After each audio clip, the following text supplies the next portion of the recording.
ശക്തി നൽകണമേ, വേഗം വരണമേ, സ്നേഹം പകരണമേ, ആത്മാവിലൊന്നു തൊടണമേ. ആരാധനയെ യേശുവേ,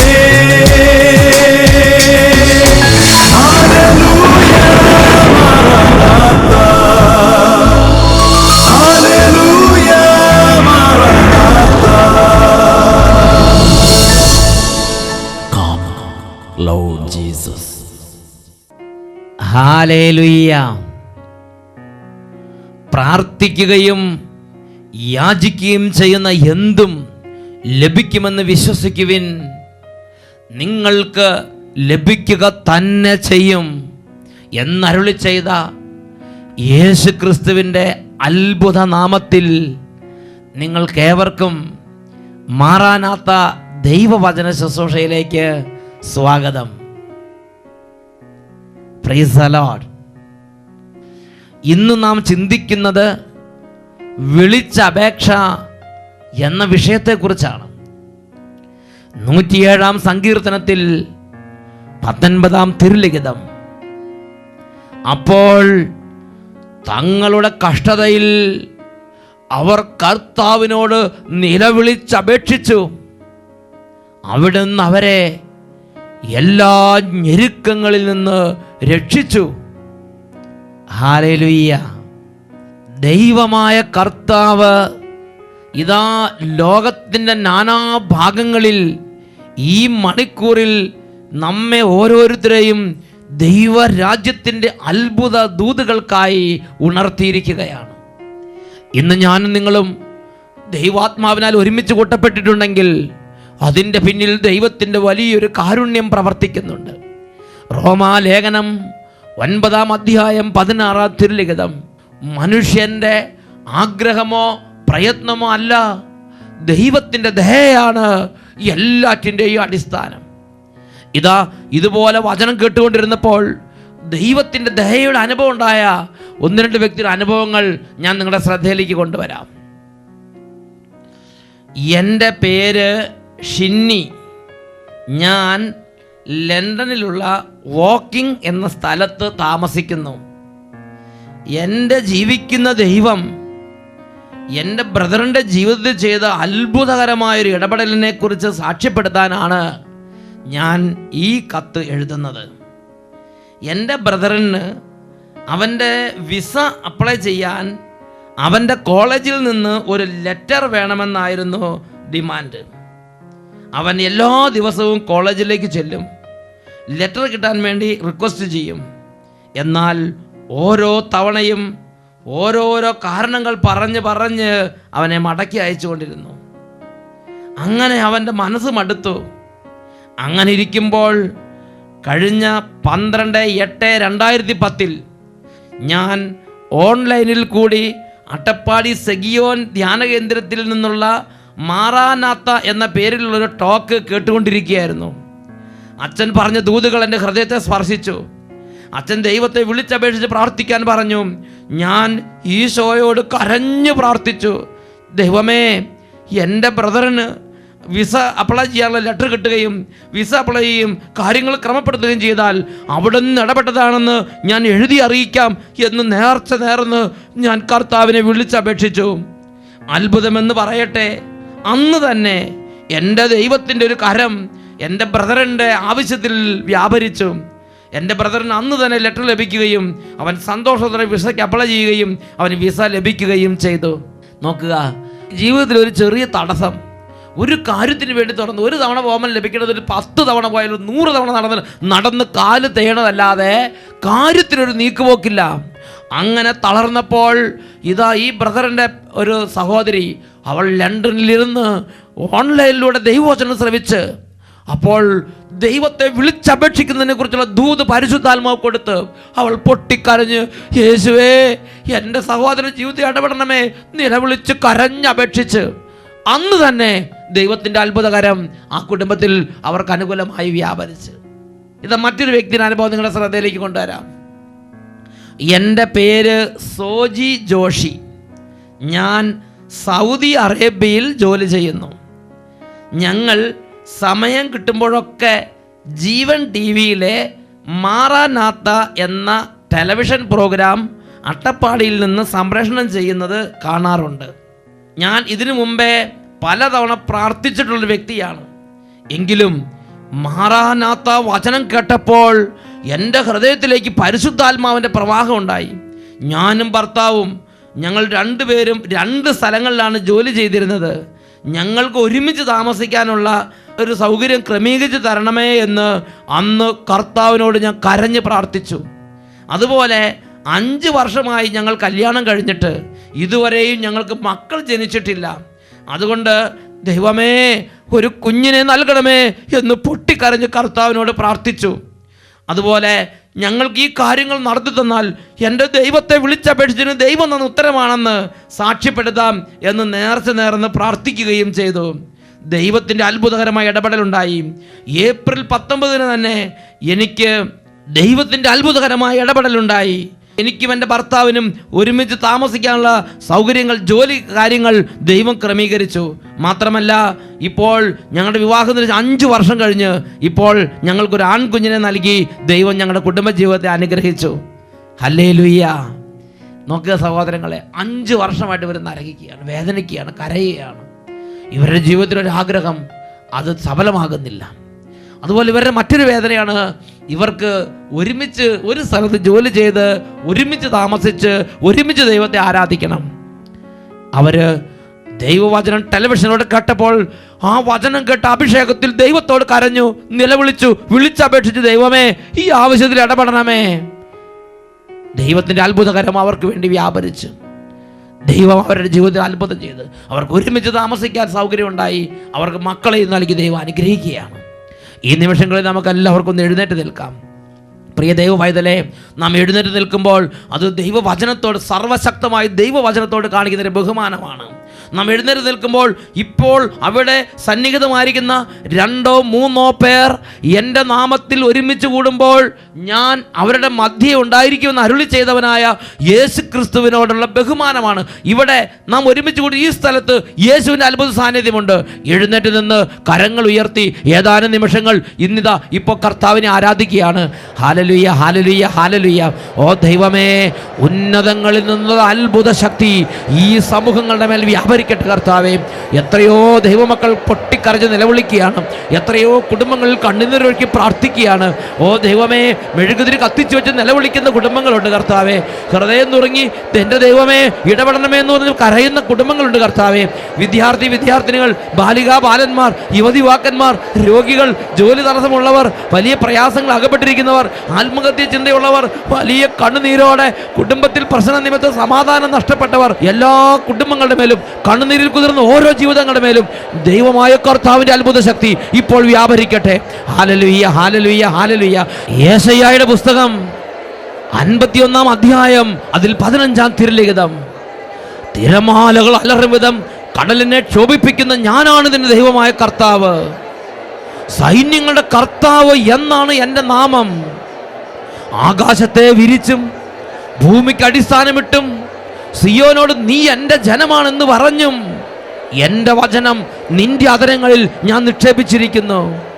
ഭയപ്പെടണ്ട, എൻ്റെ കരത്തിൻ്റെ തണലിൽ ഞാൻ നിന്നെ മറച്ചിരിക്കുന്നു.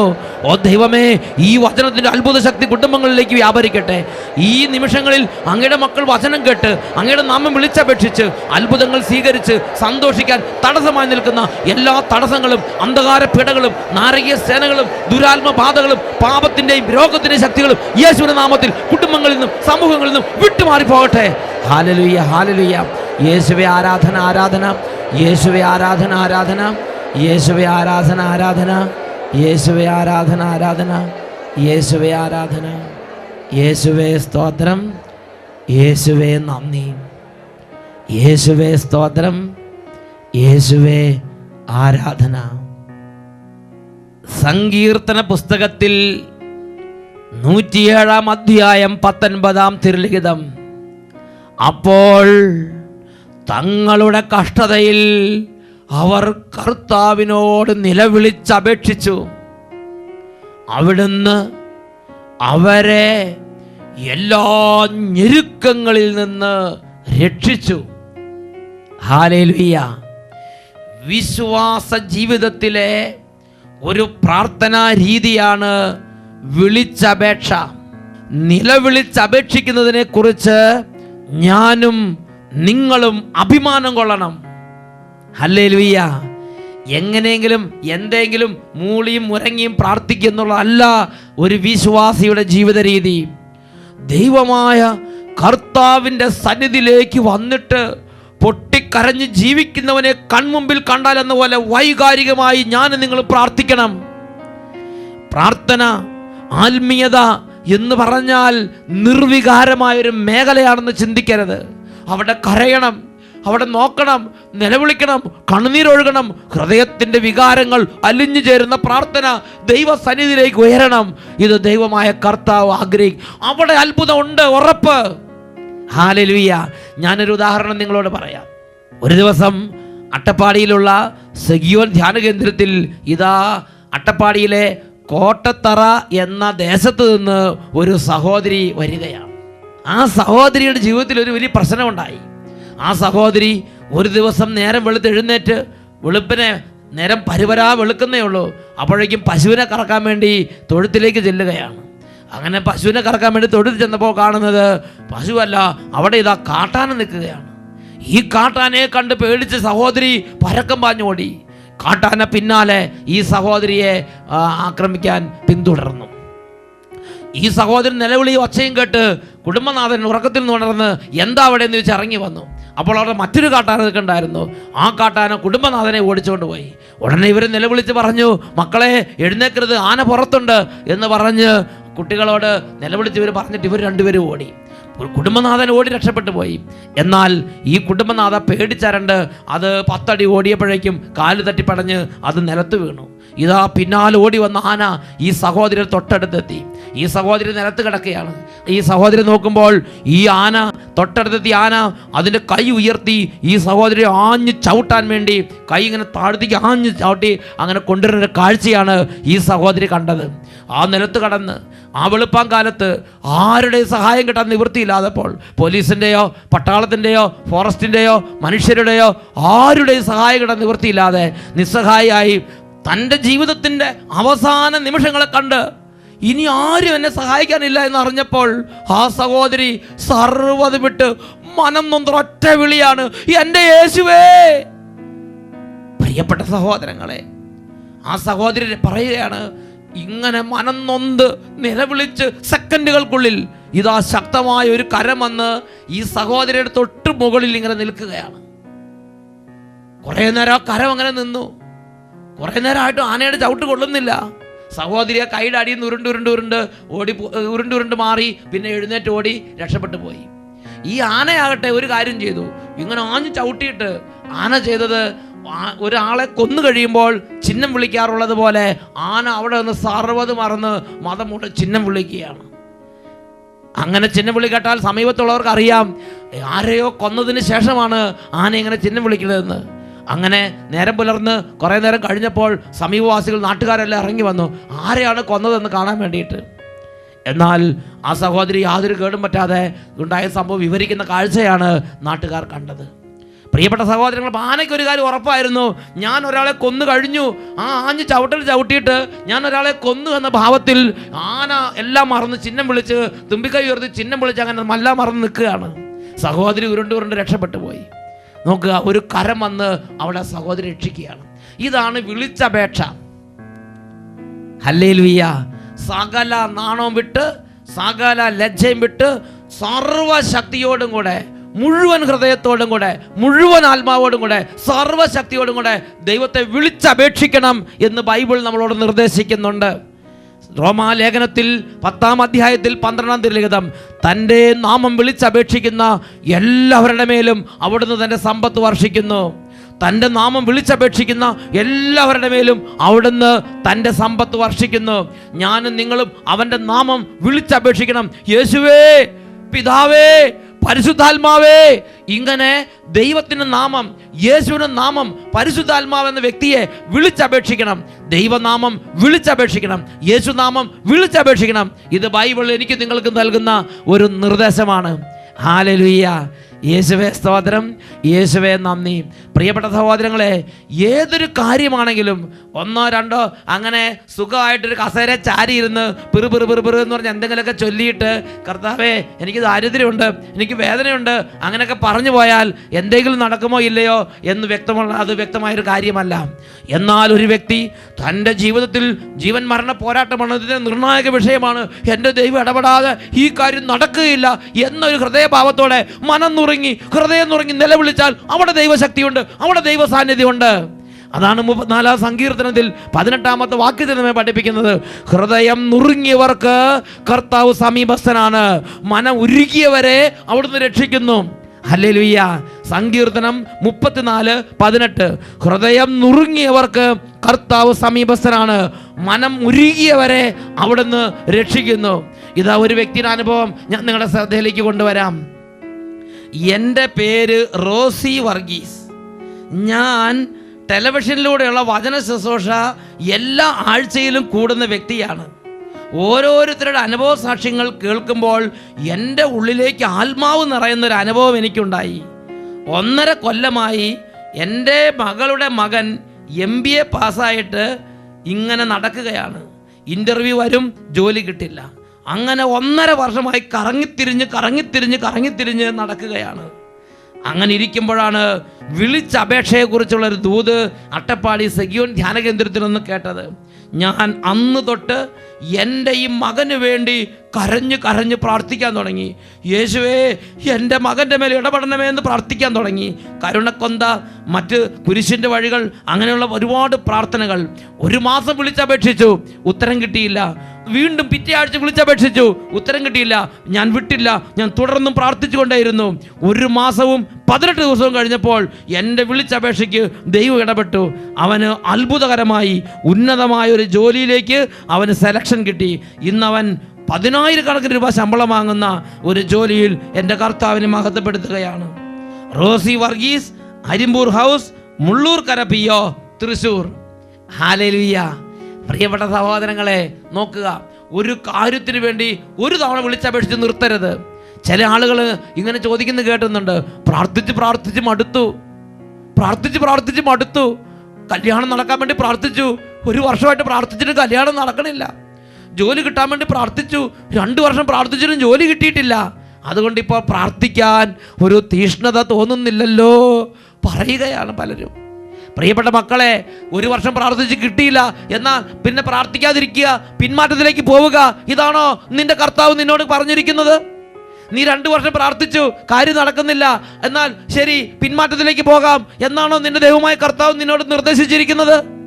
എന്താ ഈ കാര്യത്തെക്കുറിച്ച് രക്ഷിതാവായ യേശുക്രിസ്തു പറഞ്ഞിരിക്കുന്നത്? ഒരു കാര്യത്തിന് വേണ്ടി കുറേ നാൾ പ്രാർത്ഥിച്ചു, കാര്യം കിട്ടിയില്ല, ഞാൻ നിങ്ങൾ എന്ത് ചെയ്യണം? എന്താണ് യേശുക്രിസ്തു ഈ കാര്യത്തെക്കുറിച്ച് പറഞ്ഞിരിക്കുന്നത്? ലൂക്കായുടെ സുവിശേഷത്തിൽ 18 അധ്യായം 1 മുതൽ 8 വരെയുള്ള തിരുലിഖിതങ്ങൾ, ന്യായാധിപനും വിധവയും എന്നൊരു സംഗതി യേശു ലോകത്തെ പഠിപ്പിക്കുകയാണ്. ആ വിധവ ന്യായാധിപൻ്റെ അടുത്ത് എന്ന് പലതും പറയുന്നുണ്ട്. ന്യായാധിപനാകട്ടെ മൈൻഡ് ചെയ്യുന്നില്ല. പക്ഷെ വിധവ വിട്ടില്ല. അവൾ നിരന്തരം അവളുടെ കാര്യം നടക്കുവോളം അവൾ മുട്ടിക്കൊണ്ടേയിരുന്നു. അതിൻ്റെ സമാപനത്തിൽ ന്യായാധിപൻ അവൾക്ക് വേണ്ടി കാര്യം നടത്തി കൊടുക്കുകയാണ്, അവളുടെ പരാതി തീർത്തു കൊടുക്കുകയാണ്. ഈ ഒരു കാര്യം യേശു ലോകത്തെ പഠിപ്പിച്ചിട്ട് ലൂക്കായുടെ സുവിശേഷം 18 അധ്യായം 7 വാക്യത്തിൽ പഠിപ്പിക്കുകയാണ്. രാവും പകലും തന്നെ വിളിച്ച് കരയുന്ന തൻ്റെ തിരഞ്ഞെടുക്കപ്പെട്ടവർക്ക് ദൈവം നീതി നടത്തി കൊടുക്കുകയില്ലേ? അവിടുന്ന് അതിന് കാലവിളംബം വരുത്തുമോ? വേഗം നീതി നടത്തിക്കൊടുക്കും എന്ന് ഞാൻ നിങ്ങളോട് പറയുന്നു. രാവും പകലും തന്നെ വിളിച്ച് കരയുന്ന തൻ്റെ പ്രിയപ്പെട്ടവർക്ക് വേണ്ടി അവിടുന്ന് നീതി നടത്തി കൊടുക്കുകയില്ലേ? ഒരാൾ കരഞ്ഞപേക്ഷിച്ചാൽ, നൊന്ത് വിളിച്ചാൽ അവിടുന്ന് വിളി കേൾക്കുകയില്ലേ? യേശു ചോദിക്കുകയാണ്. അവിടുന്ന് അവർക്ക് നീതി നടത്തി കൊടുക്കുകയില്ലേ? അവിടുന്ന് അതിന് കാലവിളംബം വരുത്തുമോ? എന്നിട്ട് യേശു തന്നെ അതിന് മറുപടി പറയുകയാണ്. അവർക്ക് വേഗം നീതി നടത്തി കൊടുക്കും എന്ന് ഞാൻ നിങ്ങളോട് പറയുന്നു. യേശു ഉറപ്പിച്ച് പറയുന്ന കാര്യമാണ്, അവർക്ക് വേഗം നീതി നടത്തി കൊടുക്കും എന്ന് ഞാൻ നിങ്ങളോട് പറയുന്നു. അപ്പോൾ ഈ ദൂത് കേട്ടുകൊണ്ടിരിക്കുമ്പോൾ ചില വ്യക്തിയുടെ ഉള്ളിൽ പിശാചൊരു ബോധ്യം കൊടുക്കുകയാണ്, ഞാൻ പാപിയാ, എൻ്റെ ഈ തകർച്ച എൻ്റെ കഴിഞ്ഞകാല പാപങ്ങൾ നിമിത്തം ഉണ്ടായതാ, അതുകൊണ്ട് ഈ കാര്യത്തിൽ ഞാൻ പ്രാർത്ഥിച്ചിട്ട് കാര്യമൊന്നുമില്ല. അങ്ങനെയാണോ എൻ്റെ പൈതലേ, ദൈവ പൈതലേ? അങ്ങനെയാണോ നിന്നോട് ഇതിന് ദൈവമായ കർത്താവ് പറഞ്ഞിരിക്കുന്നത്? നിന്റെ പാപങ്ങൾ നിമിത്തമാണെങ്കിലും, നിന്റെ തോന്നിയാസം നിമിത്തമാണെങ്കിലും, നിന്റെ എന്ത് തന്നെ തരത്തിലുള്ള അബദ്ധങ്ങൾ നിമിത്തമാണെങ്കിലും ശരി, നീ ഇന്ന് തകർച്ചയിലാണോ? നീ ഇന്ന് കണ്ണുനീരിലാണോ? നീ ഇന്ന് വേദനയിലാണോ? നിന്റെ ദൈവമായ കർത്താവ് പറയാണ്, നീ കരഞ്ഞപേക്ഷിക്കണം. 107 സങ്കീർത്തനത്തിൽ 17, 18, 19 തിരുലിഖിതങ്ങൾ വചനം പഠിപ്പിക്കുകയാണ്. ചിലർ പാപകരമായ മാർഗങ്ങൾ പിന്തുടർന്ന് രോഗികളായി തീർന്നു. തങ്ങളുടെ അകൃത്യങ്ങളാൽ അവർ ദുരിതത്തിലായി. അവർ എല്ലാ ഭക്ഷണ പദാർത്ഥങ്ങളെയും വെറുത്തു. അവർ മൃത്യു കവാടങ്ങളെ സമീപിച്ചു. അവർ രോഗികളായി, അവർ തകർന്നു, എല്ലാം നഷ്ടപ്പെട്ടു. ഇതാ അവരുടെ ശരീരത്തിന് ജീവൻ പോലും നഷ്ടപ്പെടാതെ അവർ മൃത്യു കവാടങ്ങളിലേക്ക് നീങ്ങി. ഇനി മരണം മാത്രമേ അവരുടെ ജീവിതത്തിലുള്ളൂ. അതുപോലെ തകർന്നു. എന്താ അവരെ കുറിച്ച് കർത്താവ് പറഞ്ഞിരിക്കുന്നത്? 107 സങ്കീർത്തനത്തിൽ 19 വാക്യത്തിൽ പഠിപ്പിക്കുകയാണ്, അപ്പോൾ തങ്ങളുടെ കഷ്ടതയിൽ അവർ കർത്താവിനെ നിലവിളിച്ചപേക്ഷിച്ചു. അവിടുന്ന് അവരുടെ കഷ്ടതയിൽ ഇടപെട്ട് അവരെ രക്ഷിച്ചു. അങ്ങനത്തെ ഒരു ദൈവം ബൈബിളിലുണ്ട്. ഒരുപക്ഷെ ഇന്നത്തെ തകർച്ച എൻ്റെ പാപങ്ങൾ നിമിത്തം വന്നതായിരിക്കാം. ഒരുപക്ഷെ എൻ്റെ നോട്ടവാശി കുറവ് നിമിത്തം വന്നതായിരിക്കാം. ഒരുപക്ഷെ നമ്മുടെ ചില പ്രത്യേക സ്വഭാവങ്ങൾ നിമിത്തം വന്നതായിരിക്കാം. എന്തുമാകട്ടെ, ഇന്നുതാ തിരുലിഖിതം പഠിപ്പിക്കുകയാണ്, നിന്റെ കഷ്ടതയിൽ നീ ഇന്ന് പൊട്ടിക്കരയുക, നിന്റെ കഷ്ടത നിലവിളിക്കുക, നീ ഇന്ന് കർത്താവിനോട് നിലവിളിച്ചപേക്ഷിക്കുക. വിളിച്ചപേക്ഷിക്കുന്ന ഉത്തരമുണ്ട്. വിളിച്ചപേക്ഷിച്ച് 1 ദിവസം, 2 ദിവസം, 10 ദിവസം അപേക്ഷിച്ച് കിട്ടിയില്ലെങ്കിലും നിർത്തരുത്. നിന്റെ ദൈവമായ കർത്താവ് ഇടപെടുവോളം, എൻ്റെ ദൈവത്തിന് എന്നോട് കരുണ തോന്നുവോളം എൻ്റെ കണ്ണുകൾ അങ്ങേ തന്നെ നോക്കിയിരിക്കുമെന്ന സങ്കീർത്തകൻ അനുഭവത്തിൽ ദൈവം ഇടപെടുന്നത് വരെ പ്രാർത്ഥിച്ചുകൊണ്ടിരിക്കുക. സങ്കീർത്തന പുസ്തകത്തിൽ 34 അധ്യായം 6 തിരുലിഖിതം, ഈ എളിയവൻ നിലവിളിച്ചു, കർത്താവ് കേട്ടു, എല്ലാ കഷ്ടതയിൽ നിന്ന് അവിടുന്ന് അവനെ മോചിപ്പിച്ചു. എഴുന്നേറ്റ് നിൽക്കാം. ഓ ദൈവമേ, തകർന്നിരിക്കുന്നവർ, വലിയ വേദനയിലൂടെ കടന്നു പോകുന്നവർ, രോഗം മാറി മാറി രോഗം, ഒന്നിന് പുറകെ ഒന്നായി രോഗം, മുന്നോട്ട് പോകാൻ പറ്റാത്ത വിധ രോഗങ്ങൾ, അങ്ങനെ തകർന്ന കുടുംബങ്ങൾ. ഓ ദൈവമേ, സാമ്പത്തിക തകർച്ച, കടബാധ്യത പെരുകി പെരുകി, ഇനി മരണം മാത്രം മുമ്പിൽ, അതുപോലെ തകർന്ന കുടുംബങ്ങൾ, ജീവിതങ്ങൾ. ദൈവമേ, തകർന്ന കൃഷിയിടങ്ങൾ, തകർന്ന ബിസിനസ്സുകൾ, തകർന്ന ജീവിതം, സമാധാനം നഷ്ടപ്പെട്ട അന്തരീക്ഷം, എല്ലാ തരത്തിലും കണ്ണുനീരിൽ കുതിർന്ന് ഇന്ന് തകർന്നിരിക്കുന്ന ഓരോ മകനും മകൾക്കും വേണ്ടി ഈ നിമിഷം അവിടെ ഇടപെടണമേ. കരങ്ങൾ ഉയർത്തി എല്ലാവരും സ്തുതിക്കട്ടെ. ഹല്ലേലൂയ, ഹല്ലേലൂയ. ഓ ദൈവത്തിൻ്റെ അത്ഭുത ശക്തി തടസ്സങ്ങളിലേക്ക് അത്ഭുതകരമായി ഇറങ്ങട്ടെ. എല്ലാ തടസ്സങ്ങളും, എല്ലാ കണ്ണുനീരും യേശുവിന്റെ നാമത്തിൽ കുടുംബങ്ങളിൽ നിന്ന് വിട്ടുമാറാൻ തക്കതും അത്ഭുത പ്രാർത്ഥനാ ശക്തി ഇപ്പോൾ നിറയട്ടെ. Hallelujah, hallelujah. യേശുവേ ആരാധന, ആരാധന. രോഗികളുടെ മേൽ അത്ഭുത ശക്തി നിറയട്ടെ. തകർന്നിരിക്കുന്നവന് ദൈവശക്തി വ്യാപരിക്കട്ടെ. ഹല്ലേലൂയ, ഹല്ലേലൂയ. യേശുവേ ആരാധന, ആരാധന. യേശുവേ ആരാധന, ആരാധന. യേശുവേ സ്തോത്രം. യേശുവേ നന്ദി. Praise the lord. ഹല്ലേലൂയ, മാറാനാത്ത. Come, Lord Jesus.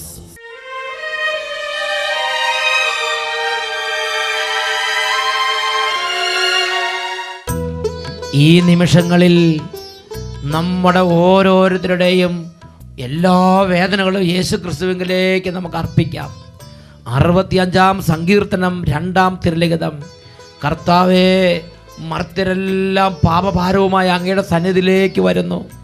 ഞങ്ങൾ അകൃത്യങ്ങൾക്ക് അടിമപ്പെടുമ്പോൾ അങ്ങ് ഞങ്ങളെ മോചിപ്പിക്കുന്നു. കരങ്ങൾ ഉയർത്തി യേശുവിനെ നാമം ഉറക്കെ വിളിച്ചപേക്ഷിക്കട്ടെ. രോഗികളും തകർന്നവരും യേശുവിനെ വിളിക്കട്ടെ. തകർന്ന കുടുംബങ്ങൾ യേശുവിനെ വിളിക്കട്ടെ. ബാലികാ ബാലന്മാർ യേശുവിനെ വിളിക്കട്ടെ. സകല കുടുംബങ്ങളിൽ നിന്നും യേശുവിന്റെ നാമം ഉയരട്ടെ. ഹല്ലേലൂയ, ഹല്ലേലൂയ. ഓ അത്യുന്നത ശക്തിയാൽ എല്ലാ അന്ധകാരത്തിന്റെ കോട്ടകളും തകരട്ടെ കർത്താവേ. രോഗികൾ അത്ഭുതകരമായി സൗഖ്യം പ്രാപിക്കട്ടെ. Hallelujah, hallelujah. യേശുവേ ആരാധന, ആരാധന, ആരാധന. ഹല്ലേലൂയ, മാറാനാത്ത. Come, Lord Jesus.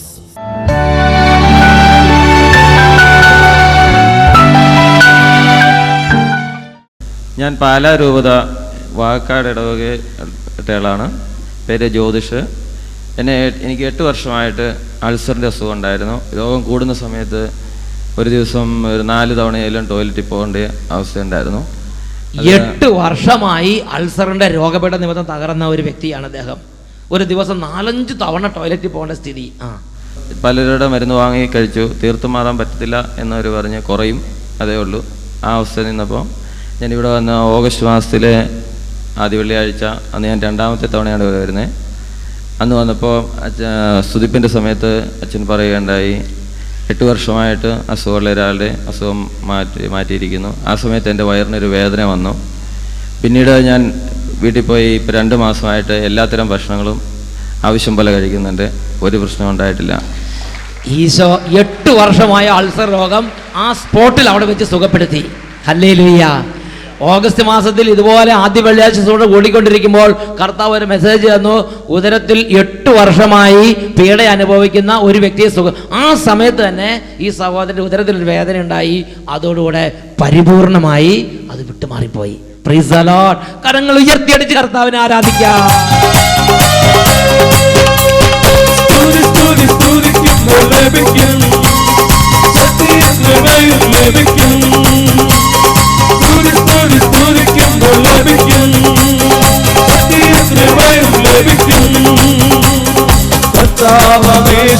വിശ്വസിക്കുക, രക്ഷ പ്രാപിക്കും, രക്ഷ പ്രാപിക്കും.